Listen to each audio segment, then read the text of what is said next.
Lo reconoció el 50% de las horas trabajadas. Desde la consejería replican que sí que acatan la sentencia, pero no descartan recurrirla. Insisten en que lo que el médico reclama como horas extras y reconoce ahora un juzgado es, en realidad, dicen en Sanidad, su jornada ordinaria. Y terminamos con música. Yanire Hernández, buenos días. Buenos días, vamos con una de Omar Montes. En el barrio donde vivo me vinieron a buscar. Mamá habla con el juez que me dé la libertad. En el patio de la cárcel hay un charco y no ha llovido. Son las lágrimas de un preso que ha entrado y no ha salido. El cantante, que se ha coronado como uno de los máximos influyentes del flamenco urbano, actuará el sábado 12 de octubre en el Palacio Vista Alegre, acompañado de sus amigos en una fiesta que ha coronado como Illuminati Party, en donde interpretará todos sus temazos. Todavía quedan entradas disponibles. Carlos Nicolás ha estado en la dirección técnica, Yanire Hernández en la producción. Ánimo con este, podemos llamarlo, viernes. Si tienen puente, que lo disfruten y que descansen. Pasen un buen día. Sigue Hoy por Hoy aquí en la SER.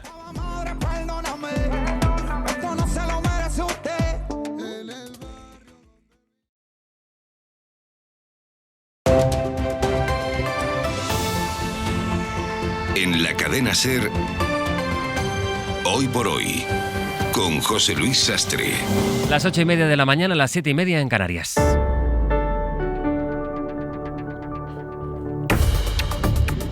El abierto de este miércoles, aunque es viernes para muchos, aquellos que tengan la suerte de irse de puente, lo vamos a compartir con Berna González Harbour. Hola Berna, buenos días. Hola, buenos días. Con Nacho Corredor, bienvenido Nacho. Buen día, buenos días. Y en Sevilla está Carlos Navarro Antolín. Hola Carlos. Muy buenos días. Tenemos que hablar de política esta mañana, de la situación en Cataluña, de la vivienda, pero hay un asunto que ya nos ocupó hace unos días y en el que creo que vale la pena incidir porque hay novedades. Hay debates también que seguramente no tengamos cerrados del todo y creo que este es uno de ellos. Les contamos aquí hace una semana el caso de una chica joven de Barcelona. Ella tiene 23 años y pidió la eutanasia. El Comité de Médicos y de Ética en Cataluña autorizó ese proceso al que se opone su padre. El padre pidió medidas cautelares a través de la Asociación Abogados Cristianos.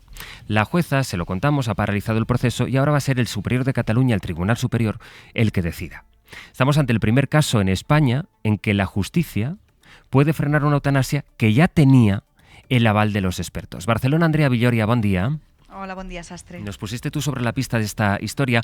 No es la primera vez que una eutanasia se decide en un juzgado, pero hasta ahora solía ser, bueno, de hecho siempre era al revés, es decir, alguien que pedía morir, los expertos o los médicos no lo veían claro y entonces era la justicia la que decidía, ¿no? Aquí, en cambio, esta chica de 23 años, insisto, ya tiene el permiso y el debate legal que esto plantea es si alguien, sea ese alguien quien sea su padre, sea una pareja, si cuando ella haya tomado la decisión, si tiene el aval de los médicos y de los expertos y, por tanto, el proceso ya ha superado todos los trámites, si alguien, en este caso el padre, puede interferir. Lo último que conocimos ayer, Andrea, de este caso, fueron los argumentos de la jueza. Sí, y esto último de lo que comentabas es lo más relevante jurídicamente del caso, lo que tiene hablando solos a la Fiscalía y a los abogados de la Generalitat, porque en el fondo el Tribunal Superior de Justicia lo que tiene que decidir es si alguien cercano, un familiar, en este caso, como decías, es el padre, si tiene legitimidad para recurrir la eutanasia, una eutanasia ya concedida, y si puede hacerlo defendiendo supuestamente los derechos fundamentales de otro, de un tercero, cuando sabéis que la muerte digna es un derecho individual, personal, una decisión que debe tomar solo la persona que está pidiendo morir y hacerlo sin presiones externas. Luego está el fondo del asunto particular de este caso concreto.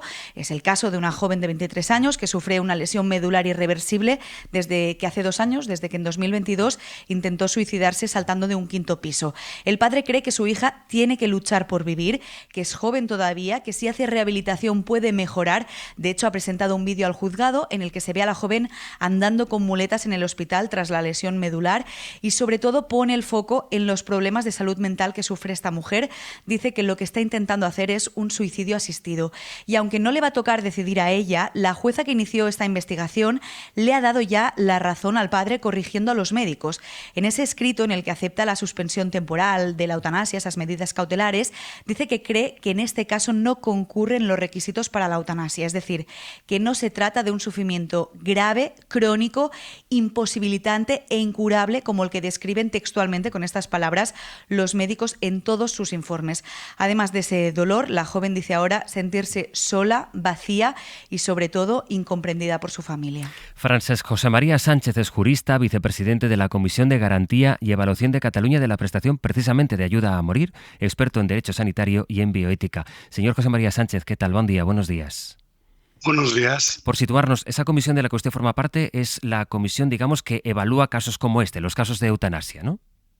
Sí, es la Comisión de Garantía y Evaluación de la Prestación de Ayuda a Morir, que está constituida en cada una de las comunidades autónomas y es la que toma, después de verificar el cumplimiento de los requisitos que establece la ley, pues toma la decisión última respecto al acceso a esta prestación.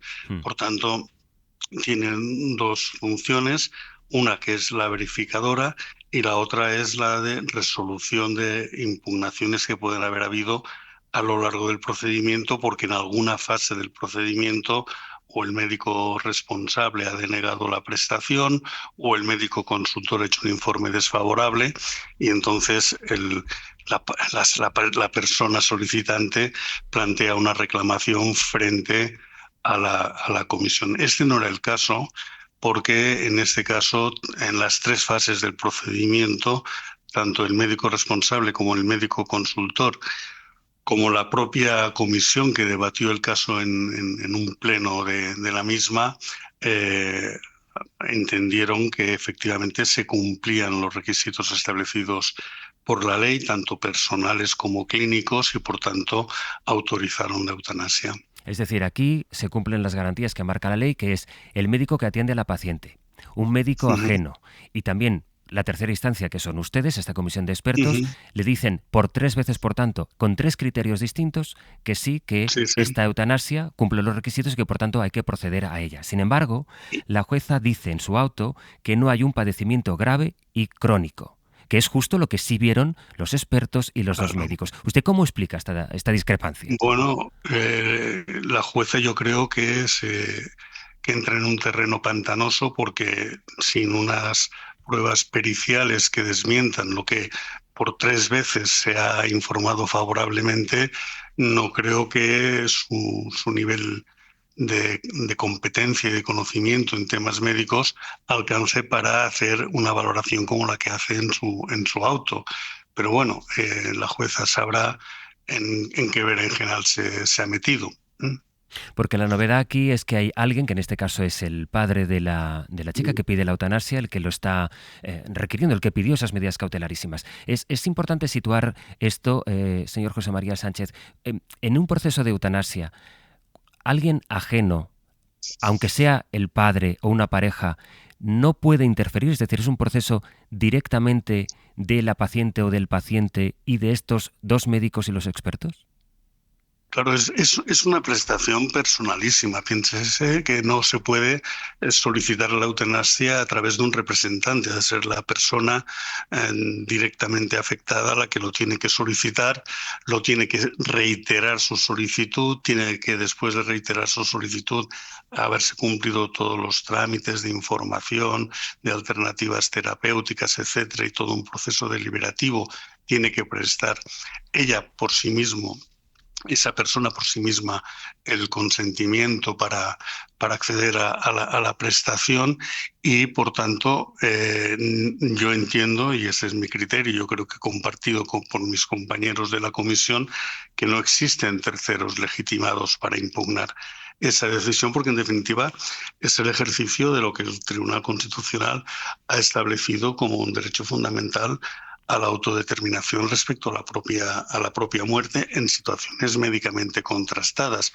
Y una vez los médicos, los 3 médicos, el responsable, el consultor, el médico que ha intervenido en la dupla médico y jurista que nombra la comisión para estudiar el caso, y en este caso además reforzado por el pleno de la Comisión de Garantía y Evaluación, han decidido que sí que se cumplen estas situaciones que la ley dice, el contexto eutanásico, que han sido suficientemente contrastadas. Por tanto, a mí me sorprende que el padre ha interpuesto un recurso contencioso administrativo por la vía especial de la protección de derechos fundamentales. Y yo me pregunto, esta resolución que afecta a su hija, ¿qué derecho fundamental del padre ha vulnerado para que pueda acogerse ya por esa vía de ese procedimiento especial sumario que prevé la ley de la jurisdicción contencioso administrativa? Esta sería la primera cuestión a plantearnos, si ya se tendría que haber admitido a trámite o no esa demanda por esta vía especial, porque la demanda la pone el padre, se supone, por esa vía, porque a él se le ha vulnerado un derecho fundamental, y a mí alguien me tendría que explicar qué derecho fundamental digno de protección por este procedimiento especial y sumario se le ha vulnerado al padre. Y después está la cuestión de los terceros legitimados, ¿no? Es cierto que el Tribunal Constitucional en su sentencia, en la primera sentencia, decía que no se podía, cuando había una resolución de una reclamación, que no es este el caso, no se podía pasar directamente a la realización del procedimiento, ¿no? de la eutanasia, porque había que dar...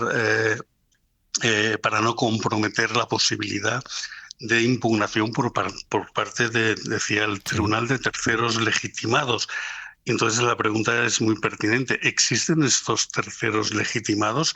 ¿Hay un interés legítimo de alguien, sea familiar, sea persona vinculada, etcétera, que pueda justificar, impedir o obstaculizar el ejercicio de un derecho fundamental? Yo sinceramente creo que no, y que por tanto ni por el procedimiento elegido por la Asociación de Abogados Cristianos, que no es la primera vez que han intentado impedir una eutanasia. Ya en noviembre del año pasado en Galicia, por la vía penal, intentaron sin éxito también impedir que se llevara a cabo una eutanasia que estaba debidamente autorizada, ¿no? Y ahora es la segunda vez que lo intentan por la vía, en este caso, del recurso contencioso administrativo, pero que me parece que es un procedimiento mal elegido. Ve un interés ideológico, digamos. Hombre, es una asociación ultraconservadora y de todos conocida cuál es, digamos, si me permite la expresión, en este caso los abogados cristianos han liado la de Dios. ¿Qué ocurriría si el Tribunal Superior de Justicia de Cataluña acaba aceptando, dando por buenos los argumentos de la jueza Ansuato? Es decir, ¿qué ocurriría si nos encontramos ante la primera vez que, a pesar de haberlo pedido una paciente y a pesar de tener ese triple aval médico del que estamos hablando y también el de la comisión, la justicia corrige por primera vez el criterio de los expertos? ¿Nos enfrentaríamos a un episodio en el que a partir de ahora la aplicación de la ley de eutanasia entra en otro estadio y está más en stand-by, digamos? Bueno, sería un torpeo a la línea de flotación de la propia ley. Piénsese, para ponerle un ejemplo que yo creo que se puede entender, ¿no? El derecho a rechazar los tratamientos, que está regulado por la Ley de Autonomía del Paciente y está reconocido por el Tribunal Constitucional, ¿no? Es un pariente próximo este derecho que el derecho a la eutanasia, ¿no? Y el Tribunal Constitucional ya ha decidido, pero reiteradísimas veces, de que el paciente puede decidir libremente, en uso de su autonomía de voluntad, sobre las medidas terapéuticas y tratamientos, dice el Tribunal Constitucional, sin que su decisión se vea limitada por una previsible consecuencia de muerte. O sea, el paciente tiene reconocido y reiteradamente en muchas sentencias del Tribunal Constitucional que puede rechazar tratamientos efectivos aunque ello le acorte la vida o ello le provoque la muerte. En este caso, yo creo que el ejercicio de este derecho, pues un poco, diríamos, en términos jurídicos, repugnaría al derecho que se interpusiera una demanda para imponer un tratamiento forzosamente al paciente contra su voluntad. Ello implicaría sin duda alguna, la vulneración de su derecho fundamental a la integridad física y moral, ¿no? Por tanto, y de la misma manera que yo creo que es común en el mundo jurídico y en el mundo ético de que no se puede imponer contra la voluntad del paciente ningún tipo de tratamiento, aunque de ello dependa su vida, evidentemente cuando este paciente es mayor de edad, tiene capacidad, etcétera, que son los mismos requisitos que para la eutanasia desde el punto de vista personal, pues de la misma manera que rechazaríamos esa demanda, ¿no?, para imponer un tratamiento forzoso, hay que rechazar una demanda que lo que quiere es impedir también el ejercicio de ese otro derecho fundamental que es autodeterminar la propia muerte. Francesc José María Sánchez, jurista, vicepresidente de la Comisión de Garantía y Evaluación de Cataluña de la Prestación de Ayuda a Morir y experto en Derecho Sanitario y Bioética. Le agradezco mucho sus explicaciones. Un saludo y buenos días. Un saludo. Gracias. Buenos días. Buenos días, lo comentamos a la vuelta.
En la cadena SER, Hoy por Hoy, con José Luis Sastre. En esta mañana de miércoles que compartimos en la antena de la SER con Carlos Navarro Antolín, con Nacho Corredor y con Berna González Harbour. Berna, me ha parecido muy relevante a partir de este caso escuchar especialmente las explicaciones que daba uno de los juristas que tomó parte en esa decisión y que explicaba que la oposición que él encuentra es verdad que es el padre.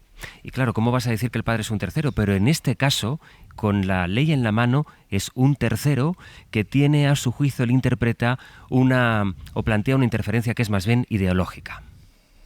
Pues sí, me alegro muchísimo de que abordes este asunto y de haber escuchado esta entrevista que nos arroja bastante luz. Y me alegro en sentido profesional porque es efectivamente un tema de muchos grises, ¿no? Una zona de muchos grises. Es decir, no es un tema en el que todos podamos tener una postura de blanco o negro como en otros asuntos. Y es precisamente en esos asuntos tan grises en donde tenemos que intentar aportar luz y desbrozar todas las dificultades que acaso sirvan para en el futuro que no se repita una circunstancia parecida, ¿no? Yo soy madre, como tú eres padre, sí, como tantos oyentes que nos estarán escuchando, y podemos comprender y podemos situarnos en la posición de ese padre desesperado porque su hija ha elegido la muerte, ¿no? Y por eso mismo no quiero hablar en blanco y negro, es decir, puedo comprender, creo que también hay unas amigas que recurrieron a esta juez y que aportaron una carta en la que ella se desdecía, es decir, creo que hay ciertas circunstancias... Sí, pero ya luego se ratificó en su primera decisión. Exacto, y a eso voy. La ley, ¿qué dice? La ley dice que ella está, este caso dice que ella está en plenas facultades, en pleno uso de sus facultades. El padre no tiene la tutela, es decir, otro camino habría sido si el padre hubiera tenido la tutela porque se le hubieran quitado a ella el pleno uso de sus facultades, y ella es la única que puede expresar un parón de esa decisión, ¿no? Y esto no ha ocurrido, son los demás los que están interviniendo. Pero el otro gran asunto asunto que nos lleva a abrir interrogantes es que se trata de enfermedad mental, sobre todo. Es decir, hay una lesión medular, pero esta misma fue provocada por su intento de suicidio anterior. Entonces, cuando hablamos de enfermedades mentales, es mucho más complicado todo, es más delicado, porque hasta qué punto la propia ideación suicida no es fruto de ese mal, de esa enfermedad mental que puedes estar sufriendo. El propio Constitucional, en su sentencia del 2023, introdujo algunas dudas sobre esa diferencia entre enfermedades mentales y las otras. Y sin embargo, los expertos tienen bastante claro, y la ley tiene bastante claro, que no hay una diferenciación, o sea, solo las consecuencias de esa enfermedad son las que importan y no el mal en sí. En todo caso, esto va a servir para alimentar un manual de buenas prácticas que se está trabajando y que precisamente lo que va a intentar es eliminar esas zonas grises para que haya más claridad en todo lo que respecta a enfermedades mentales y a la aplicación de esta ley, que por otra parte solo puede ocurrir en cumplimiento de la propia ley, no por ninguna razón ideológica. Tiene razón en eso, en que tiene muchas aristas y es un asunto muy complicado desde cualquiera de los ángulos. Carlos. Claro, yo creo que estamos clarísimamente una vez más ante un conflicto jurídico-moral, ¿no? Tenemos una ley que lleva 3 años vigente que deben aplicar y por lo tanto interpretar los jueces, y tenemos un relato estremecedor de una paciente que cuenta en el expediente las informaciones que se han publicado, que cuenta su experiencia y es verdaderamente estremecedor. Pero claro, también lo es la lucha del padre, ¿no? Que es la que a mí, en este caso, por no repetirme, porque estoy de acuerdo con lo que ha dicho Berna, de la lucha del padre, pues me gustaría en este caso pues destacarla mucho, ¿no? Creo que en una sociedad, ¿no?, que cada vez prima más el egoísmo, el vivir, el disfrutar, la cultura de la inmediatez, el disfrute real o impostado, da igual, ¿no? Y la cultura muchas veces del usar y tirar, ¿no? Porque el padre, pues creo que por un profundo amor que todos podemos comprender de padre, ¿no?, pues luche por no quitarse precisamente un problemón de encima, porque yo estoy seguro que la situación de su hija está lastrando la vida familiar de una manera más que considerable, ¿no? Pues el padre quiere pues quedar el último cartucho, luchar por su hija, quizá para quedarse en paz consigo mismo, porque yo creo que en el caso de Galicia, al final se le concedió el derecho a la paciente, y yo creo que en este caso, pues aunque no soy técnico en la materia, me da la impresión de que también ocurrirá, pero el padre está luchando, y está luchando por no quitarse de encima la cruz, por así decirlo, ¿no? Porque yo recordaba ayer la frase de una mujer de los años 30, fijaos, de los años 30, que decía que no hay nadie que viva sin cruz, y el que huya de ella le vendrá una mayor, ¿no? Una mujer en los años 30 que dijo eso, porque por cierto fue una mujer doblemente homenajeada por el gobierno de la República en Sevilla, que era Sor Ángela de la Cruz, ¿no? Entonces a mí me parece muy meritorio, no soy técnico en la materia, no tengo que juzgar a nadie, pero soy muy meritorio el papel que hace el padre, ¿eh? Nacho.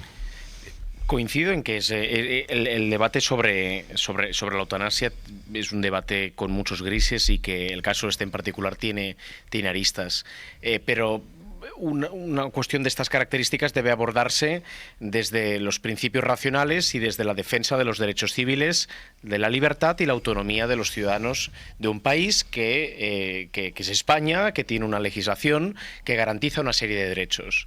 Porque otro tipo de consideraciones condicionan justamente el ejercicio de la libertad de las personas que quieren y que son depositarias de la legislación en nuestro país.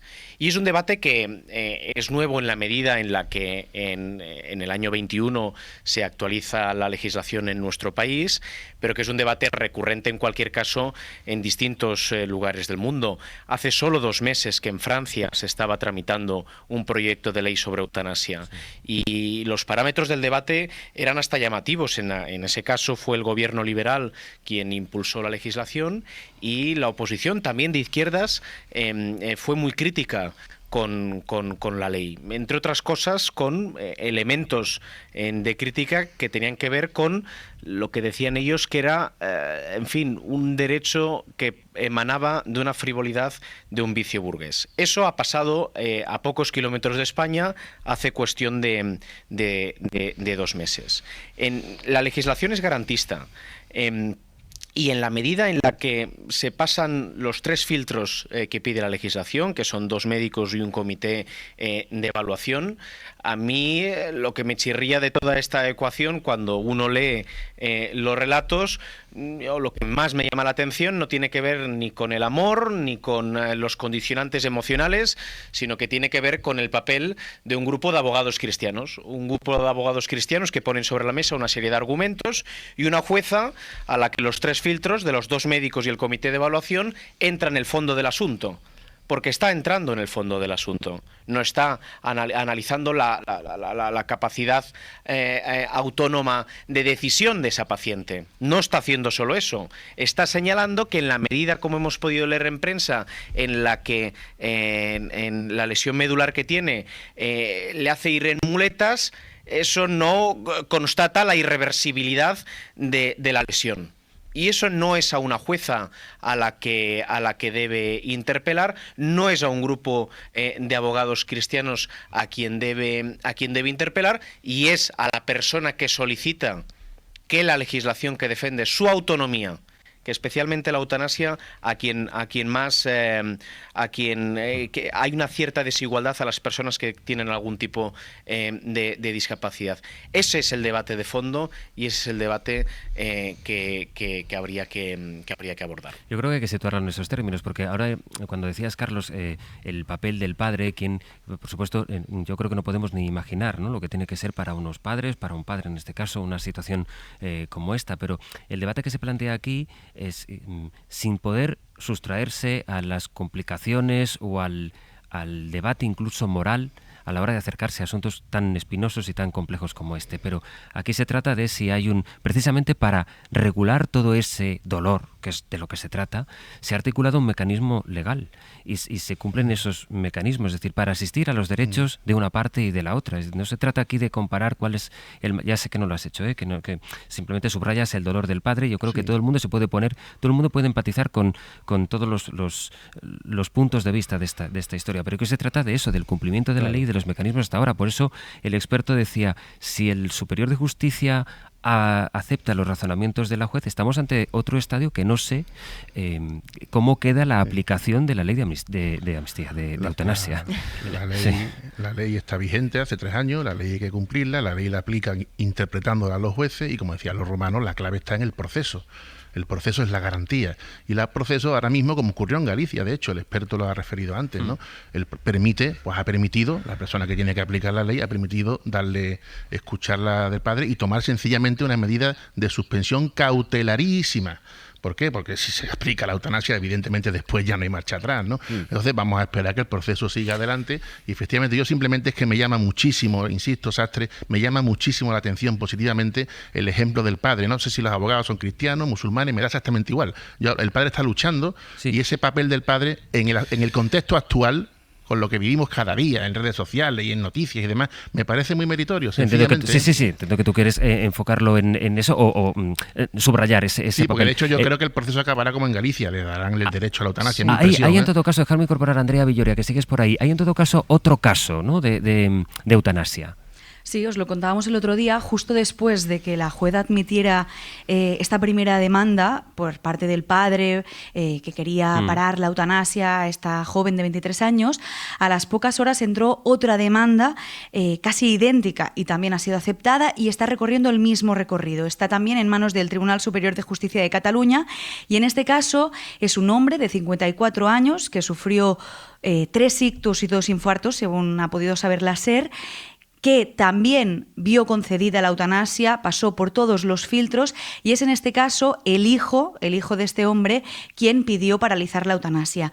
La misma jueza que tenía el otro caso sobre la mesa es la que ha tenido que pronunciarse sobre este caso y ha decidido hacer lo mismo, pues derivarlo al Tribunal Superior de Justicia de Cataluña, pero mientras tanto, de forma cautelar, de forma temporal, paralizar también la eutanasia a este hombre, en este caso de 54 años, con varias patologías, sobre todo derivadas de varios ictus y infartos en los últimos años. 2 casos, pues, que tendrá que decidir sobre ellos el Superior de Justicia. Los 2 son remitidos por la misma jueza. En este caso lo paraliza el primero un padre, el segundo un hijo. Seguimos ahora con Más Abiertos. Son las 8:58.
Son las 9 de la mañana, las 8 en Canarias. En la cadena SER, Hoy por Hoy, con José Luis Sastre.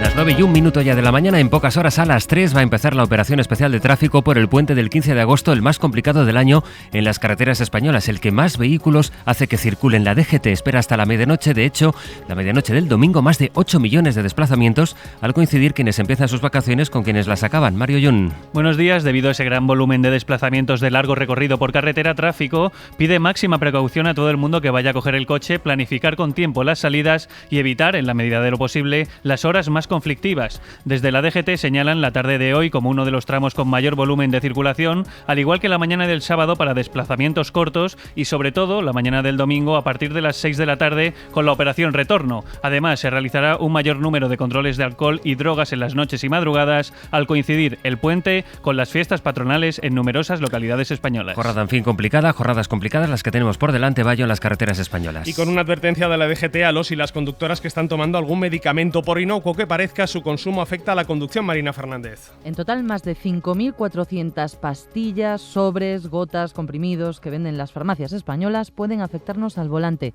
O lo que es lo mismo, 1 de cada 3 medicamentos comercializados. El cálculo es del Consejo General de Colegios de Farmacéuticos de España a partir de su propia base de datos. Además, hay que tener especial precaución con la administración conjunta de ciertos fármacos, incluidos los usados en el tratamiento de enfermedades tan comunes como la gripe o los catarros, o los antialérgicos, ya que pueden producir somnolencia. La DGT estima que cerca del 5% de los accidentes tienen que ver con la medicación. Así que antes de echarse a la carretera para este puente, es fundamental fijarse en el prospecto de lo que estemos tomando y no dudar un segundo si notamos que nos entra el sueño. Hay que tomar la primera salida que encontremos y descansar el tiempo que sea necesario. Hasta Bilbao han llegado esta madrugada los 2 turistas vizcaínos que resultaron heridos la semana pasada en un accidente de coche durante un safari en Tanzania. En ese mismo accidente fallecieron 2 familiares, una madre y una hija adolescente, y resultaron heridos el padre y un hermano, todos ellos de la localidad de Guecho. Bilbao, Isabel León, Egunon. ¿Qué tal, Egunon? El padre y el hijo que sufrieron un accidente el pasado 4 de agosto en Tanzania han sido trasladados, según acabamos de saber, desde el hospital de Nairobi hasta aquí, hasta el hospital de Cruces. El vuelo del que no se había informado, fletado ayer por el seguro de viaje contratado, ha transcurrido sin incidencias clínicas hasta el aeropuerto de Loiu en Vizcaya, donde aterrizaba esta noche y donde se encuentran ingresados a esta hora de la mañana. El padre en el aula de traumatología y el menor en el servicio de anestesia y de reanimación, donde van a continuar con sus tratamientos. Está prevista a las 11 de la mañana una rueda de prensa del equipo de anestesia y reanimación.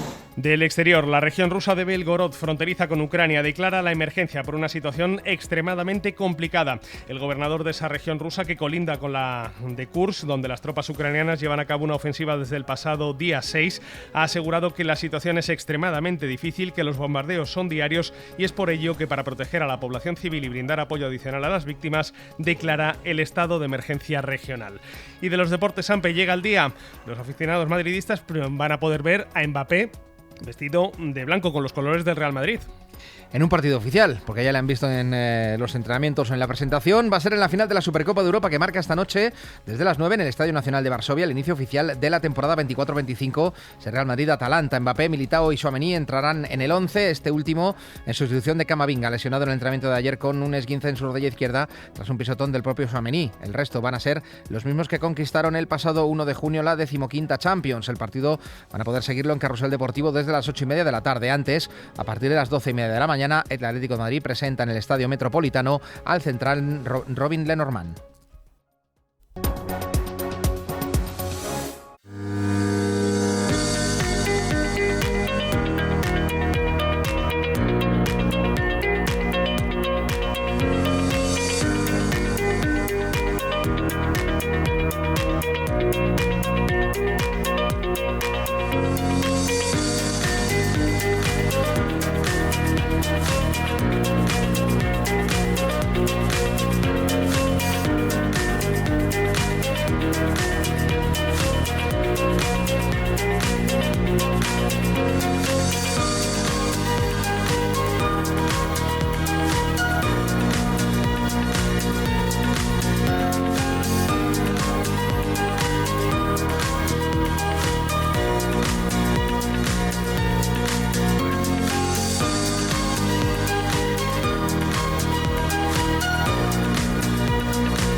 de este miércoles 14 de agosto con Berra González Harbour, con Nacho Corredor, con Carlos Navarro Antolín. Vamos a ir ya cambiando el paso del abierto para empezar a analizar, bueno, en realidad la foto, la imagen que se va a producir hoy. Fotos, sonido y poco más, porque no va a haber posibilidad de preguntarle a Salvador Illa cuando a eso de la 1 del mediodía haya culminado su visita en la sede central de los Mossos d'Esquadra en Sabadell, que ha querido que sea, con todo el simbolismo que eso tiene, su primera visita como presidente de la Generalitat, acompañado de la consellera de Interior, Núria Parlon, para mandar, así con esa visita oficial, digamos, un mensaje de apoyo al cuerpo de los Mossos d'Esquadra, tan cuestionado por su dispositivo por el que se fugó Carles Puigdemont. Andrea, la imagen será dentro de un par de horas, creo, en Sabadell. No va a haber preguntas, solo la imagen y un parlamento de Illa, ¿no? Eso es, a las 11 en un par de horas, y ya va a estrenar su agenda oficial con una visita a la sede central de los Mossos en el complejo Egara, donde está la cúpula y los mandos del cuerpo. Allí ahora mismo está también la patata más caliente que tiene el Ejecutivo sobre la mesa después de que Carles Puigdemont lograra burlar el dispositivo de la policía catalana, que no consiguió detenerle. De momento el nuevo govern ha evitado hasta ahora valorar ese fracaso policial, alegando que el tema está judicializado y que tienen pendiente dar explicaciones al Supremo en su informe. Esto es lo que decía ayer la nueva portavoz del Govern, Silvia Paneque. No tenemos constancia de la entrega de este informe en estos momentos. Lo que sí quiere este Gobierno es mostrar su apoyo y reconocimiento al cuerpo de Mossos d'Esquadra. Mensaje de apoyo a los Mossos que va a repetir hoy con esa visita a Salvador Illa. Quiere escenificar su total apoyo a la institución, al cuerpo de la policía catalana, además también de coger el pulso a la situación interna en los Mossos. Para ello también va a reunirse allí en la sede central con los sindicatos policiales, y después el presidente dará una declaración institucional, como decía, sin preguntas. Tampoco se permite el acceso a los periodistas en esa visita. Dicen que por motivos de espacio, aunque se trata de un recinto de más de 80.000 metros cuadrados. Un huequecito, por lo menos, yo creo Igual que seguro nos que había. encuentran. Sí. Bueno, Andrea, nos vas contando, gracias. Hasta luego. Los Mossos, por tanto, no han enviado todavía ese informe, esa respuesta a Llarena, que es el que pidió saber la mañana siguiente. Oigan, aquí, ¿qué ha pasado? Se lo preguntó tanto a los Mossos como a Interior. De Interior sí tenemos respuesta, decíamos esta mañana. Javier Bañuelos, buenos días. ¿Qué tal, Sastre? Hola de nuevo. Interior lo que le ha dicho a Llarena es: yo ofrecí el apoyo de Policía y Guardia Civil, pero fueron los Mossos los que dijeron que no.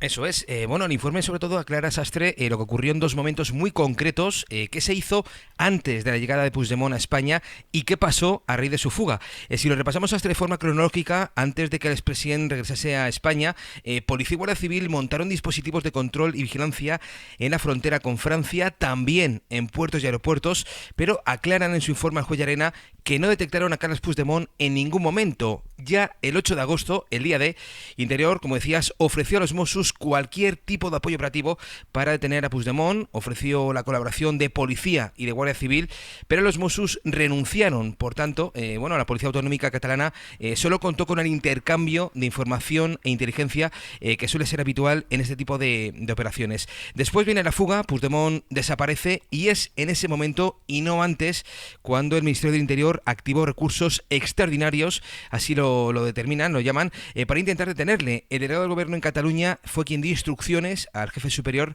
de la Policía Nacional, también al general jefe de zona de la Guardia Civil, para que activasen los recursos operativos con un refuerzo de la vigilancia de puertos y aeropuertos de Cataluña.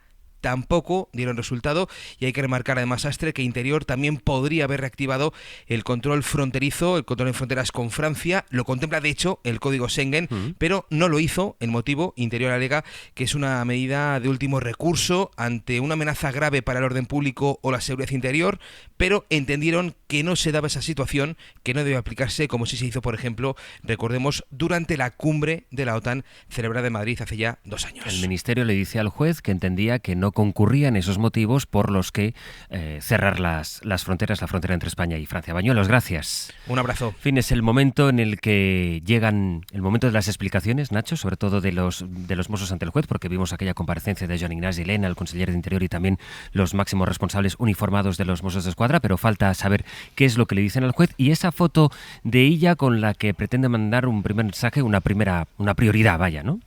De hecho, la primera foto literalmente que publicó como presidente a la salida del Parlamento fue con los Mossos d'Esquadra el día en cuestión, ¿no? y probablemente una de las primeras decisiones que va a tomar o que va a publicitar el gobierno de la Generalitat, más allá de esta visita, sea el nombramiento ya anticipado de una nueva dirección general de los Mossos por parte del mayor trapero, que justamente se ha convertido en un personaje odiado después de haber sido muy amado por los independentistas, porque explicó cómo tenía preparado el dispositivo de detención de Puigdemont después del referéndum del 1 de octubre, después de la declaración de independencia, motivo por el cual, por cierto, se le exoneró de las responsabilidades que algunos le acusaban. A ver, el problema del otro día es que la confianza y el prestigio de la sociedad hacia las instituciones, las organizaciones más vinculadas al orden, son el núcleo central del funcionamiento del Estado de Derecho. Y es obvio que el otro día se minó parte de esa confianza por parte de alguien que había sido presidente de una comunidad autónoma, que entiendo que con ese ejercicio, además de otras muchas cuestiones, lo que hizo es volver a renunciar a poder liderar esa comunidad autónoma al huir de la policía de esa comunidad autónoma. Y más allá de lo que, en fin, acabaremos sabiendo exactamente los términos en los que se produjo, si hubo una connivencia o hubo un fallo de seguridad, y siendo y habiendo compartido hace unos días con toda la magnitud que requiere la crítica a lo que ese día ocurrió, yo creo que también pasados los días conviene poner en perspectiva todo lo que ocurrió. Y poner en perspectiva significa también señalar que Carles Puigdemont es una persona que en estos momentos tiene pendiente juzgarse un delito de malversación. Eso es lo que tiene en estos momentos pendiente de juzgarse Carles Puigdemont. Y que eso probablemente deba responder a la proporcionalidad de cualquier dispositivo que se haga, porque en los últimos días, como hemos escuchado, que se tenían que cerrar incluso las fronteras entre dos países miembros de la Unión Europea por una acusación a un señor que se le exigen responsabilidades por un delito de malversación y ya está, porque el resto está amnistiado y fuera de todo debate, incluso por parte del Tribunal Supremo, conviene ponerlo también en perspectiva, ¿no? Carlos.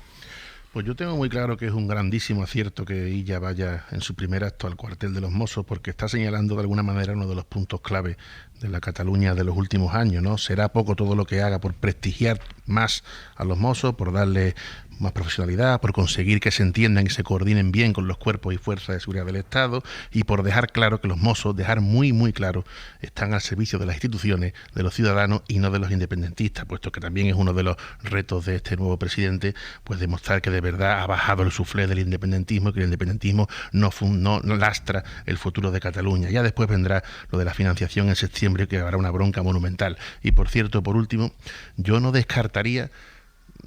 extrañaría nada que el juez acabe citando a los ministros Marlaska y Margarita Robles para dar explicaciones de lo que ocurrió el otro día, que para mí fue un teatro clarísimamente, porque ellos tienen sus competencias también. Ya lo sabemos que las fronteras de quién depende y el CNI. No me extrañaría nada, no lo descartaría que lo citara. Que Llarena llamara a declarar a Marlaska. Sí, yo no lo descartaría. Pero si me permitís... He dicho no lo descartaría, no que vaya a ocurrir. Si me permitís, creo que Llarena puede hacer otra cosa mucho antes, que es emitir una orden internacional de detención, que es lo que no está haciendo. Es decir, aquí parece que estamos en un teatro en el que todos actúan. Es decir, los Mossos no querían realmente una detención peliculera, evidentemente, sino una entrega, y confiaban un poco ingenuamente, por pensar bien, en que él iba a caminar hasta el Parlamento. Bueno, lo había anunciado y les engañó. Entonces, qué Mossos, qué fuerza policial que confía en aquel a quien debe detener y que se porta mal. Interior intenta cubrir el expediente, es decir, yo puse a disposición mis fuerzas, pero no las quisieron. Bueno, qué pena. Y Llarena, el peor. O sea, Llarena, que es el que está burlando la ley de amnistía, retorciendo los argumentos, como hemos visto, para mantener una malversación agravada contra Puigdemont, al que adjudica que no se enriqueció gracias a gastar dinero público en ello. Bueno, tiene una solución muy fácil, que emita una orden internacional de detención, europea e internacional, y que lo detengan, si todo el mundo sabe su dirección en Waterloo. Entonces, esto es un gran teatro en el que el juez Llarena es el primero de los intérpretes, perdonadme. ¿Qué ocurre? ¿Por qué no lo hace? Pues porque desde distintas instancias judiciales de países, o sea, Alemania, Bélgica, etcétera, se han desechado esas órdenes y también las de Bruselas. Ya Puigdemont no es eurodiputado, ya no tiene la inmunidad como eurodiputado. Bueno, proceda usted, señor juez, a dictar esa orden de detención, pero no. Posiblemente Carlos tiene razón y veremos que llama a declarar a Marlaska, que llama a declarar al uno, al otro, a los Mossos, en fin.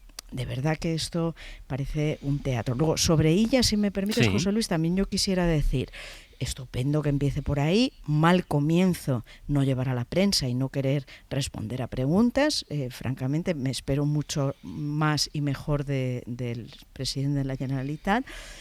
Y, bueno, aparte de esta crítica, es evidente que tiene una misión que es despolitizar el cuerpo. Es un cuerpo que ha sido utilizado, lo han intentado utilizar los gobernantes independentistas, lo han utilizado.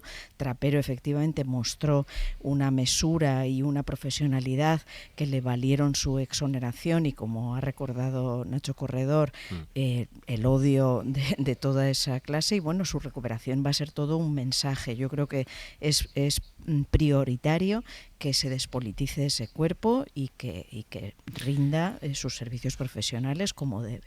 Voy contigo, Nacho, pero como quiere que el debate va a seguir por las decisiones del Supremo y las críticas políticas al Supremo, está por ahí ya nuestro compañero de la sección nacional, David Junquera. Hola, David, buenos días. Hola, muy buenas. En un minuto me lo cuentas.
Hoy por hoy, con José Luis Sastre. 9:22 de la mañana, 8:22 en Canarias. Saludábamos a David Junquera para contar, David, toda la controversia o todas las últimas declaraciones políticas que ha habido en torno, decíamos, y estaba enfocándose hacia ahí la tertulia también, hacia la posición del Tribunal Supremo. Saben que el juez de Arena considera que no aplica la amnistía a Carles Puigdemont porque la malversación es un delito que él ve fuera del alcance de esta ley. Hubo críticas esta semana del ministro Óscar Puente, el PP ha criticado al ministro que criticó al juez y a todo esto también habló Junts ayer en el Senado. Y con todo esto, David, se define el escenario político de este miércoles. Exacto. Puente puso en duda el criterio del Supremo sobre la amnistía de Puigdemont y esas declaraciones pues son la última excusa para que ni en verano pare ese choque eterno entre PP y PSOE. Los populares le han colgado un nuevo ministerio al titular de Transportes. Tenemos al ministro de Insultos y Descalificaciones. Dejó los palos de golf y de hoyo en hoyo decidió atacar a la justicia. La voz popular en el Senado, Alicia García, el PP ha acusado a Puente en las últimas horas de dejar a Cándido Conde Pumpido en pelota. Esto es literal, por dar por hecho que el Constitucional va a enmendar al Supremo. Lo cierto es que el ministro de Justicia ha dicho algo bastante parecido a lo que dijo el de Transportes, pero claro, con otro tono y otras palabras. Somos un Estado de Derecho, por tanto, contra las resoluciones contra las que uno discrepa, pues lo que cabe son presentar recursos y, por tanto, ahora lo que procede es esperar que la Sala de Apelaciones acoja los argumentos jurídicos y se pueda aplicar con toda normalidad la ley de amnistía. Bolaños, que espera que prosperen los recursos y la amnistía alcance a todos, incluido a Carles Puigdemont, por el que sigue presionando Junts. ¿Les suena el nombre de Carles Puigdemont, del presidente de Cataluña, Carles Puigdemont? El Poder Judicial en España se mofa del Congreso. Estamos en pleno golpe de Estado judicial y Arena es un tejero sin bigote. Junts no baja el ritmo. Este era su senador, Eduard Pujol, que ha acusado al gobierno de cobarde por no enfrentarse con todo al Supremo. David, gracias. A vosotros. A partir de aquí, Nacho. Sí, por recapitular también y seguir poniendo perspectiva, Puigdemont vino a reventar la investidura de Illa, no lo logró. Puigdemont vino a recriminar a Esquerra Republicana el porqué de su situación y es lo que ha estado haciendo desde ese día, ¿no? Pero cogiendo y al hilo de la información que dábamos, en estos momentos lo que considera el Supremo es que hay un delito por el cual no puede ser amnistiado Puigdemont, que es la malversación. Y ese es el elemento que justifica su detención, un delito de malversación. A partir de ahí hay quien está pidiendo que si debe comparecer la ministra de Defensa porque por un delito de malversación no se han cerrado las fronteras o los servicios de inteligencia no tienen pinchado el teléfono a todo el mundo. Yo creo que es bueno poner perspectiva a qué es de lo que estamos hablando sin que entre en contradicción con que efectivamente creo que lo que ocurrió el otro día tiene consecuencias en la credibilidad de las instituciones, aunque creo que va a tener sobre todo más consecuencias en el propio futuro político de Puigdemont, que queda absolutamente desacreditado. Y sobre las polémicas que están rodeando a la aplicación o no de la ley de amnistía. El funcionamiento del Estado de Derecho puede parecer contradictorio, pero en realidad es bastante sencillo de entender. Hay parlamentos que aprueban leyes, que como no tienen poder limitado, por ello hay tribunales constitucionales que pueden revisarlo. Las leyes las aplican los jueces, que como no tienen poder limitado, sus decisiones también son recurribles. Y en estos momentos estamos pendientes de recursos de las dos cosas. de la constitucionalidad de la ley, por un lado, y de la aplicabilidad de la ley por parte del Supremo por el otro. Y como el sistema es garantista, acabaremos viendo qué es lo que va a ocurrir. Lo que no es admisible es que, por un lado, interioricemos con normalidad, y en este proceso en particular, cómo asociaciones judiciales han opinado sobre la ley de amnistía, pero no se pueda opinar sobre las decisiones que se están tomando en el campo de su aplicación. Y de hecho, jueces como la Asociación de Jueces para la Democracia apuntan que en este caso concreto las críticas son razonables siempre y cuando... ¿Pero te refieres a cuando un ministro del Gobierno de España dice que un juez del Supremo se extralimita? Sí, pero Jueces para la Democracia, que a diferencia de ello son jueces, en relación a este tema han sido preguntados y han apuntado que las críticas a las resoluciones judiciales son partes de nuestro sistema, siempre que no las descalifique un tribunal. ¿Por qué un ministro no puede interrogarse en el porqué de la aplicación de un tribunal sobre una ley del Parlamento y en cambio hemos naturalizado que los tribunales, fuera del ejercicio de sus competencias, que es emitiendo sentencias, sí que hayan opinado sobre una ley que emana del Parlamento. Bueno, déjame recordar, por ejemplo, que cuando voy contigo, Carlos, pero cuando el Supremo planteó la cuestión de constitucionalidad en aquello que no era un documento jurídico, en el sentido de que parecía más que una sentencia, que de hecho no lo era casi un escrito para el conjunto de la opinión pública, el Supremo habló varias veces en ese texto de algo que no recogió el Supremo cuando sentenció el procés, que era el golpe de Estado. Es decir, Exacto, hacía una serie de manifestaciones que se acercaban más o que entraban más en la descripción política de una ley por parte del Tribunal Supremo que en una descripción de un marco jurídico. Carlos y luego Berna. No, un ministro puede decir lo que estime conveniente, faltaría más, lo que no debe, porque es presumir o dar por hecho que el Constitucional corregirá al Supremo, ¿no? Eso es lo que podríamos decir que es escandaloso, aunque yo creo que ya este ministro escandaliza poco, ¿no? Yo creo que es una especie de ministro sonajero, tronante, ¿no? Que viene bien porque concentra la atención y la presión en momentos concretos. Yo creo que al presidente le hace mucha gracia a Óscar Puente, yo creo que también lo que le hace es daño, pero en fin, ya estamos acostumbrados, ¿no? La degradación de la vida pública que afecta a todos los partidos, pues aquí tiene un ejemplo muy claro simplemente, ¿no? No creo que sencillamente es que no es un ministro serio. Y del hecho de que, permíteme, Berna, sobre el hecho de que el Tribunal Supremo, el juez, se resista a la aplicación de la amnistía por el delito de malversación, o como decía Berna ahora, que no dicte la orden internacional de detención, Carlos.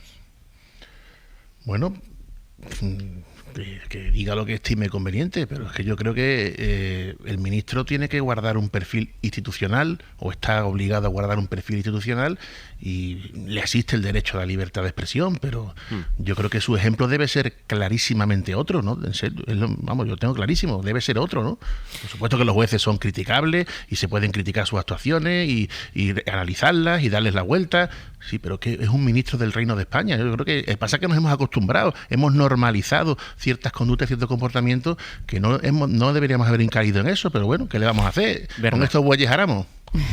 Bueno, yo que suelo criticar mucho a Óscar Puente, la verdad que esto me parece casi obvio lo que ha dicho, ¿no? Es decir, el Tribunal Supremo está tan claro que está librando una lucha política contra la ley de amnistía de este gobierno, que todos sabemos que la ha aprobado en el Parlamento por conseguir los apoyos de Junts y de Esquerra a su legislatura. O sea, todo lo podemos analizar, todos tenemos la inteligencia y la clarividencia para saber que esta ley se aprobó a cambio de los votos para la legislatura. Esa es una lectura política, una crítica que todos podemos hacer y la hemos hecho en estos micrófonos. Pero nosotros somos analistas. El Tribunal Supremo está formado por jueces y los jueces no deben librar luchas políticas, deben aplicar las leyes. Y está tan claro que esta resolución, como otras que se han tomado, como la prisa que de repente se dieron en investigar el supuesto terrorismo, que luego quedó archivado, o el supuesto traición de Estado, que también sigue dando vueltas en un tribunal de Barcelona. Es decir, está tan claro que se libra una lucha política contra este gobierno por la aprobación de la ley de amnistía y contra la ley de amnistía, que, por ejemplo, ya no solo las resoluciones, lo que hemos subrayado tanto Sastre como yo, quería subrayar, que es lo de los golpes de Estado. Es decir, lo que no entró en la sentencia del procés, ahora ha sido citado como 11 o 12 veces los golpistas, el golpe de Estado, es decir, una valoración política que no estaba en la sentencia de sí mismo, ¿no? de este mismo tribunal. Entonces, bueno, esto es así, eso es una realidad del Tribunal Supremo. Ya os digo, lo de Óscar Puente, vale, hay que guardar las formas, pero estamos en un momento en que esto me parece lo obvio. Otra cosa que también quería subrayar es las consecuencias políticas de todo esto. Es decir, el gobierno afronta, ya saliéndome del plano judicial, el gobierno hay que reconocer que afronta casi una parálisis de la legislatura, en el sentido de que debido a la decisión del juez Llarena de no implementar la amnistía para Puigdemont, Junts va a poner una cruz ya a cualquier apoyo a este gobierno, y la legislatura se queda ciertamente paralizada, no en riesgo, porque como sabemos, es muy difícil que Junts una sus votos a PP y Vox para derribar a este gobierno, pero sí en la toma de decisiones. Y esta realidad política, bueno, pues va a ser preocupante a lo largo del curso. Es el dilema, desde luego, que va a afrontar Junts en ese congreso que tenían previsto para dentro de 2 años, que adelantan al próximo mes de octubre. Creo que es cuando tendrán que tomar esa decisión, ya no solo de si Puigdemont sigue o no al frente del partido. Saben que Puigdemont dijo que iba a renunciar, Turull le está pidiendo que no lo haga, sino sobre todo qué relación quiere tener con el Partido Socialista en el Congreso, porque en efecto el gobierno de coalición del PSOE y Sumar depende de esos 7 votos para lograr la mayoría absoluta en el Congreso, y Junts tiene que decidir si apoya o no las medidas del gobierno, por empezar los presupuestos del año que viene, saben que este año hay presupuestos prorrogados, o aliarse o participar de la oposición con el Partido Popular y Vox. Medidas que, por ejemplo, puedan estancarse o no puedan salir adelante, pues las políticas que más llegan a los ciudadanos, como por ejemplo la vivienda, que es el asunto del que quiero que hablemos ahora, con cómo están subiendo los precios de la vivienda, con las medidas para facilitar vivienda. El gobierno admite que aquí está seguramente la primera emergencia social en este momento en el conjunto del país, y con esa medida que conocimos ayer en Sevilla. Jaime Navarro, Sevilla, ¿qué tal? Buenos días. Buenos días. Medida del Ayuntamiento contra los pisos turísticos sin licencia. Estuvo anoche el alcalde de la capital andaluza en Hora 25. Le preguntaba a Pablo Tallón por esa medida que quiere impulsar el Ayuntamiento para cortar el agua del grifo a 5.000 pisos irregulares. Jaime. Así es, este proceso pues se encuentra en su fase inicial con el objetivo de que se detecten las viviendas ilegales, y una vez se tenga constancia de esa ilegalidad es el propio alcalde el que es consciente de que con 10 inspecciones a la semana el proceso pues duraría años, e insiste en que eso sería un mínimo, pero que ya se trabaja en reforzar los servicios de inspección y la policía turística para que sean muchas más. José Luis Ángel en declaraciones a Hora 25. Estamos reforzando los servicios de la Gerencia Municipal de Urbanismo, la plantilla de la Policía Turística y, bueno, no sé, pero evidentemente si hacemos 10 inspecciones a la semana es ridículo, habrá que hacer muchísimas más. Estamos hablando de un mínimo de 10 inspecciones a la semana. La de cortar el agua es la más llamativa de las medidas propuestas por el Ayuntamiento para acabar con estas viviendas ilegales, aunque también plantea otras como imponer sanciones a titulares que, pese a la cancelación, sigan explotando las viviendas, y se va a poner especial énfasis también en actuar conjuntamente contra las que provoquen problemas vecinales. También se va a ordenar las revisiones de las ya inscritas en la Gerencia de Urbanismo, por ejemplo, a todas las que están por encima de la planta primera en el centro histórico y Triana sin un acceso independiente. Desde luego es un fenómeno que contribuye al encarecimiento de los precios de la vivienda en los centros de las ciudades. Nos recordaba esto el caso de Barcelona, que no abordaba esta medida, pero sí planteaba una medida también muy drástica. Susana Ruiz, buen día. Hola, sí, buen día. La idea del Ayuntamiento de ayer era prohibir todos los pisos sin licencia desde 2028. Sí, aquí en Barcelona la guerra contra los pisos turísticos es abierta y pública, no es sibilina ni sutil, o sea, declarada por el gobierno municipal con luz y taquígrafos y poco menos que megáfono, ¿no? El alcalde Jaume Collboni se ha comprometido a erradicar completamente los pisos turísticos, no solo los ilegales, como comentaba el compañero, sino también los legales. Según anunció a finales de junio en rueda de prensa, su objetivo es no renovar en 2028 ninguna de las licencias que hay a día de hoy en la ciudad, y son más de 10.000. Collboni argumenta que esta cifra es insostenible y quiere que todos esos alojamientos pasen a ser residenciales, en alquiler o en venta, pero residenciales en 4 años. Para hacerlo, el gobierno de la ciudad prevé aplicar un decreto ley de la Generalitat de noviembre pasado que regula los pisos de uso turístico. La norma establece un máximo de 5 años para las licencias, con lo que pasan a ser temporales, y entonces es responsabilidad de cada ayuntamiento decidir si renueva o no. En el caso de Barcelona, pues el alcalde Collboni ya ha anunciado su intención de no hacerlo. Susana, gracias. A vosotros. Alejandro Inurrieta fue presidente de la Sociedad Pública del Alquiler, es especialista en vivienda. Señor Inurrieta, ¿qué tal? Buenos días.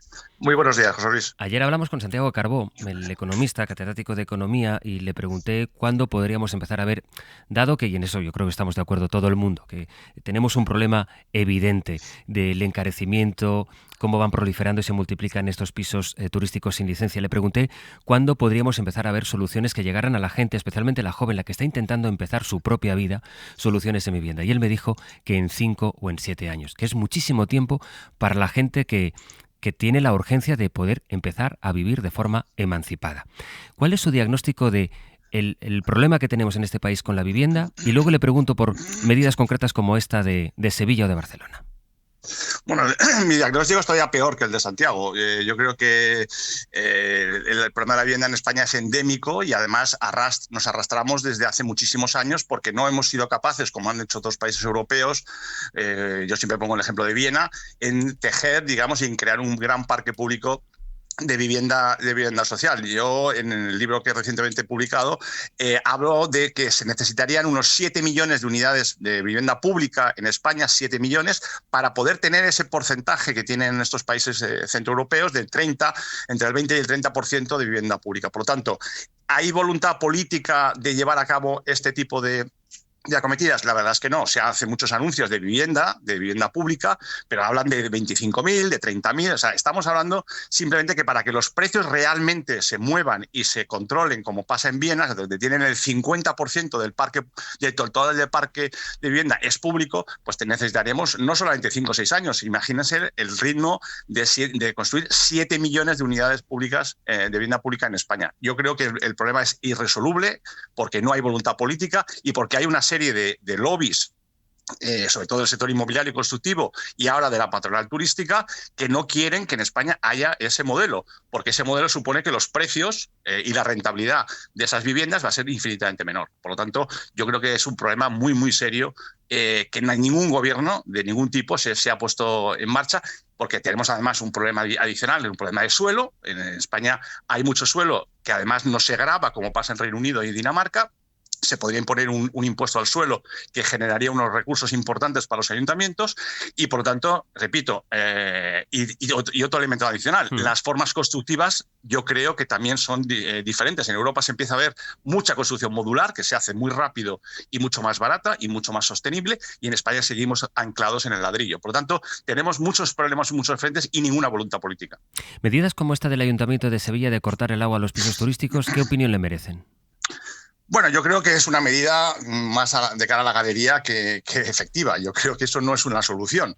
El problema de los pisos turísticos es que en España, además de todo lo que he comentado, tenemos un problema que la oferta de vivienda en alquiler tradicional es una vivienda, a diferencia de Europa, está formada por minoristas, por personas físicas, por particulares, y eso hace que esas personas, que son racionales, sepan que alquilar un piso en el sector turístico es infinitamente más rentable que hacerlo en el alquiler regular. Y, por lo tanto, cualquier medida que se está tomando, pues seguramente somos expertos en picaresca y, por lo tanto, tendremos un subterfugio para, digamos, burlar todas estas medidas. Yo creo que el sector turístico está ahogando a las ciudades, está expulsando a los ciudadanos, y los ayuntamientos, por más que hagan estas declaraciones, yo creo que son cómplices, lo mismo que las grandes patronales turísticas que están presionando para que eso genere todavía más oferta turística para reventar, porque es lo que no vamos a hacer, va a reventar las ciudades y reventar la convivencia entre ciudadanos. Yo creo que hay un problema, por supuesto, de convivencia, pero también hay un problema de que estos pisos turísticos son infinitamente más rentables. Si tuviéramos la oferta de vivienda de alquiler en manos de ayuntamientos, ONGs, empresas reguladas, etcétera, estos problemas seguramente serían mucho menores. Pero como aquí estamos en manos de minoristas, de personas que es imposible controlarlos, cada una de las viviendas, tenemos 25 millones de unidades de viviendas en España, pues imagínense lo que se necesitaría en materia de policía, en materia de inspección, para controlar que cada uno no alquilemos nuestra vivienda a quien nos dé la gana, sin, por supuesto, fuera del circuito, digamos, tradicional. Es casi imposible controlar la totalidad de la problemática turística.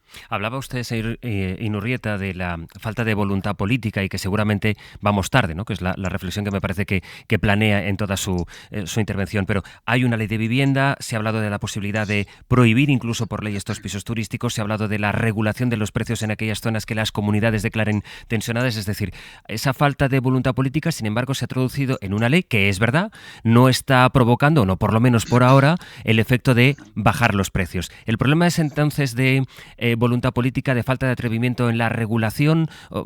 ¿Cuál es exactamente el problema bajando al terreno concreto? El terreno concreto es que los ayuntamientos y las comunidades autónomas, que son las competentes en esta materia, no quieren, digamos, acometer, porque además tardaría muchísimo tiempo, la gran operación, digamos, de llenar y de transformar la vivienda regulada en vivienda social. No olvidemos que también los ayuntamientos tienen la posibilidad de comprar los edificios que están comprando los fondos de inversión ahora para hacer vivienda turística, lo pueden hacer los ayuntamientos. O sea, en Barcelona se hizo algún intento, en Euskadi también, pero realmente los ayuntamientos de las comunidades podrían acometer este tipo de políticas. Tienen la competencia sobre suelo, tienen competencia sobre viviendas enteras o edificios enteros, y no se quiere hacer porque se prefiere mantener en el mercado y realmente no regular nada, porque hay una falsa idea de que si se regula el mercado del alquiler bajará la oferta. Eso no tengo tiempo para explicarlo, pero eso es un gran mantra que se ha demostrado en muchísimas épocas de historia y en muchísimos países que no es así. Tenemos un problema muy serio, efectivamente, de oferta, pero la tipología de la oferta. ¿En manos de quién está la vivienda en alquiler? Y mientras esté en manos de particulares, vamos a tener este problema.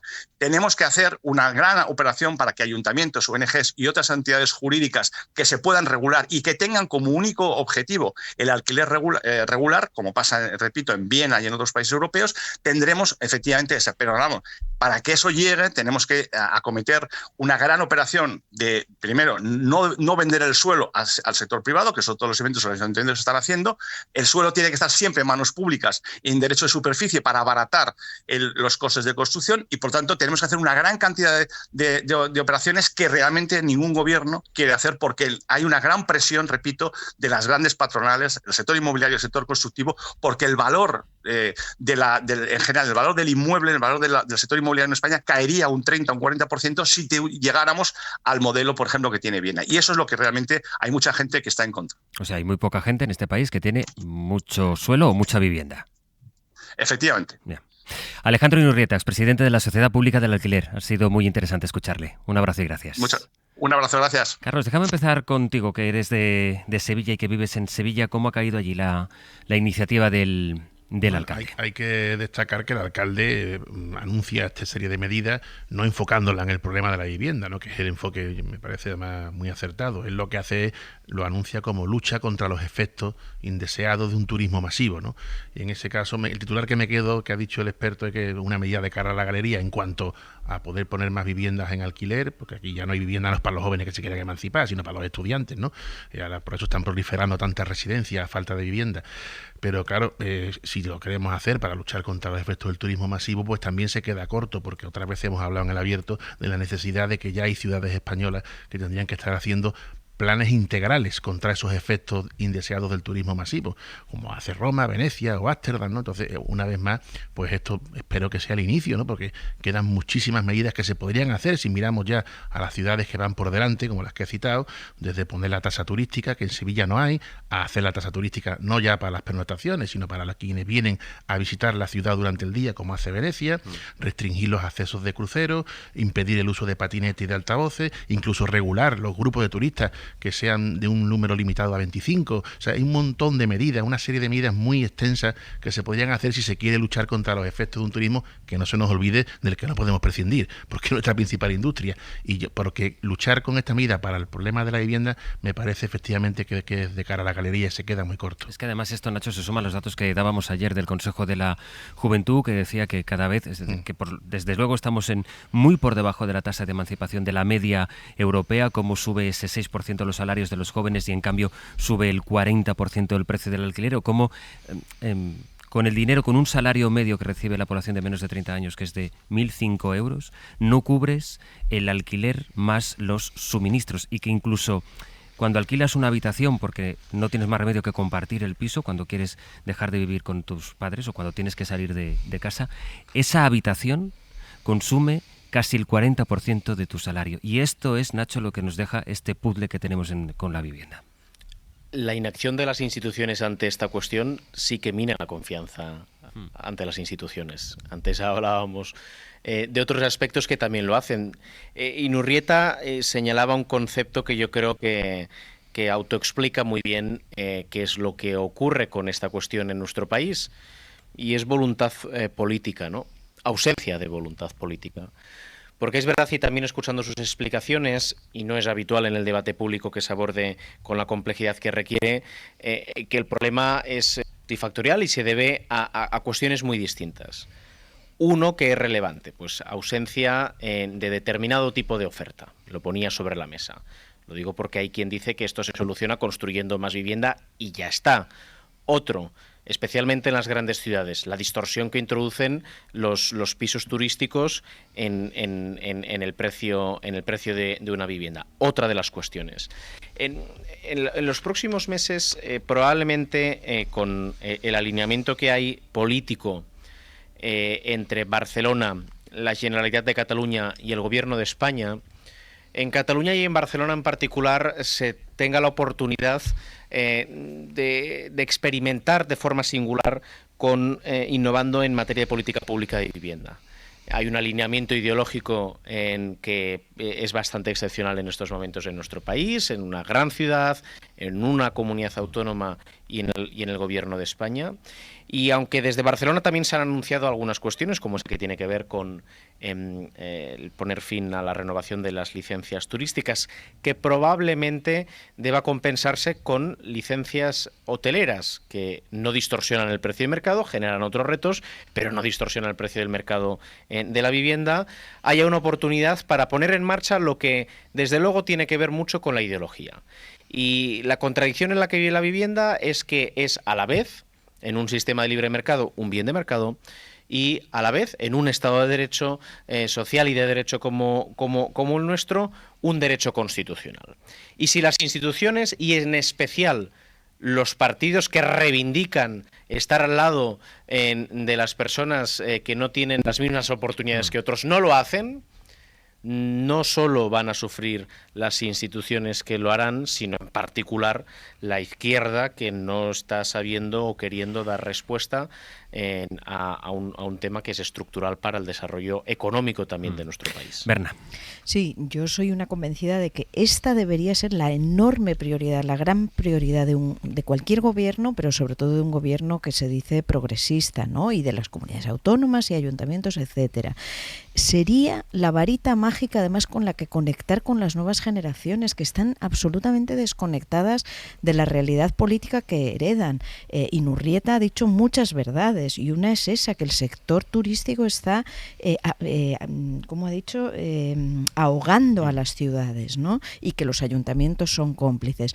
A mí me parece muy valiente, efectivamente lo de Sevilla parece una cosa de cara a la galería porque mientras están dando nuevas licencias, etcétera, pero me parece muy valiente la posición de Collboni en Barcelona, diciendo vamos a acabar con los pisos turísticos, y además le he leído entrevistas y tiene una argumentación muy buena, y es, claro que queremos turismo, pero queremos solo el turismo de calidad, el que vaya a los museos, el que vaya a los restaurantes, el que gaste, y lo dice así, o sea, no quieren a los que están desnudos por la calle, borrachos a las 6 de la mañana y todos apiñados en un piso turístico, y lo único que van a gastar es un helado y van a ensuciar todo lo que encuentran por el camino, y lo dice claramente, ¿no? Entonces yo creo que es hora de hablar claramente de lo que ocurre, de qué tipo de turismo queremos. Claro que queremos turismo y es básico para la economía de este país, pero más básico todavía es nuestra juventud, los chavales, los jóvenes que no pueden acceder a una vivienda en Madrid, en Barcelona, en Sevilla, en Palma de Mallorca,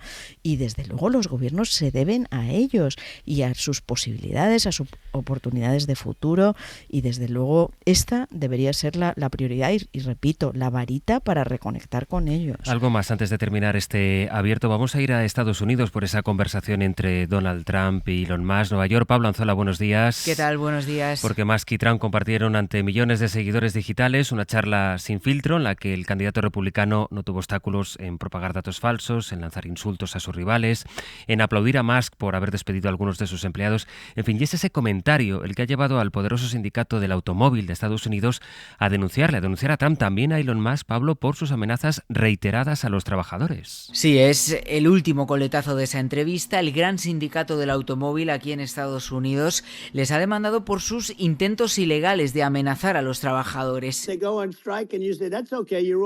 concreto, este era el momento, decía Trump a los trabajadores sobre las huelgas: si queréis secundarlas, no pasa nada, os vais todos y listo.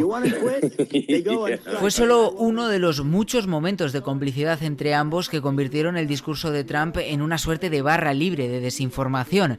El expresidente catapultó las cifras de inflación o de inmigración y mintió, interrumpido solo por las risas y las confirmaciones de Elon Musk sobre el cambio climático o la criminalidad. La CNN, de hecho, ha contabilizado hasta una veintena de afirmaciones falsas en esa entrevista. Algo importante porque puede ser solo un anticipo de lo que viene. Hasta esta semana la cuenta de Trump estaba suspendida por haber incitado a la violencia, pero ahora sus mensajes vuelven a llegar a casi 90 millones de seguidores.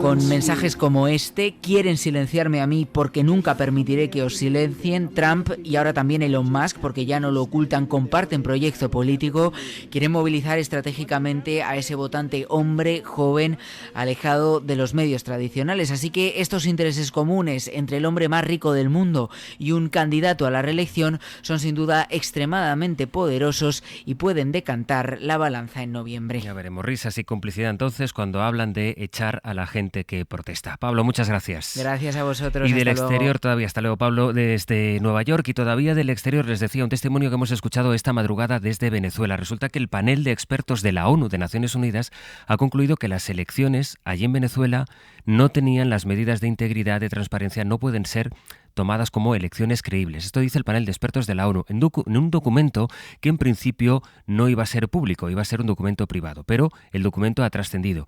Y no es tanto el documento donde diga que esas elecciones no son creíbles, es el hecho que haya trascendido, que se haya publicado, lo que ha llevado al presidente del Parlamento de Venezuela, Jorge Rodríguez, a llamar basura a estos expertos de las Naciones Unidas. Ahí están los del panel de expertos de la ONU diciendo: ellos firmaron, no tienen palabras, son una basura sin palabras. Ese panel de expertos es un panel de basura sin palabras, porque firmaron diciendo que el informe es privado y que solamente lo conocería el Poder Electoral de Venezuela y el Secretario General de Naciones Unidas, pero hoy anuncia que lo harán público. 7 minutos y las 10.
por hoy.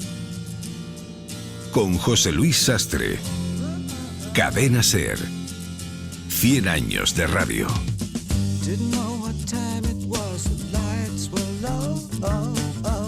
Pascual Donat, Estela Bango, buenos días. Buenos días. A partir de las 10, en cuanto den las 10, empieza el magazine, cambiamos un poquito el decorado del programa y ¿qué cosas vamos a contar? Pues mira, vamos a explorar la utopía de colonizar otros planetas y por cercanía nos preguntamos cómo sería la vida en Marte. Hablaremos con un consultor de la Agencia Espacial Europea y con una investigadora que se está preparando para vivir en un módulo científico que simula estar en Marte. Y ojo, porque tenemos maximalismos donde buscamos solo lo mejor de lo mejor. ¿Cuál es la mejor tapa del mundo? Queremos que nos llamen al 900 100 800 para resolver el debate. No queremos medianías. Llamen para defender con dientes la mejor tapa del mundo. Y yo me mojo ya. Para mí es la marinera. ¡Viva Murcia! No empecemos todavía el debate, pero aquí sí que va a haber discusión. Ríanse ustedes del abierto de los debates del Congreso. En el 900 100 800 ya pueden empezar a llamar. Hoy, en nuestro maximalismo, ¿cuál es la mejor tapa de España?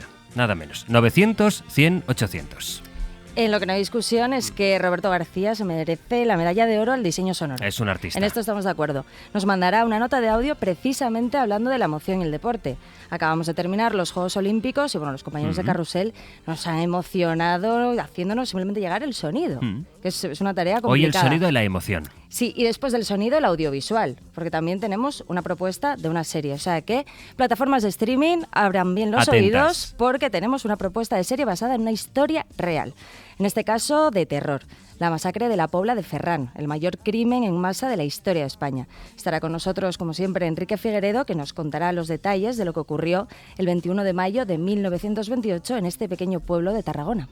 ¿Y qué más? Y nada, y en ese viaje del corresponsal Dani Verdú de Roma a París, hoy nos va a hablar de la mudanza política, de cómo ha de adaptarse a las formas y estilo de los políticos de una y otra capital.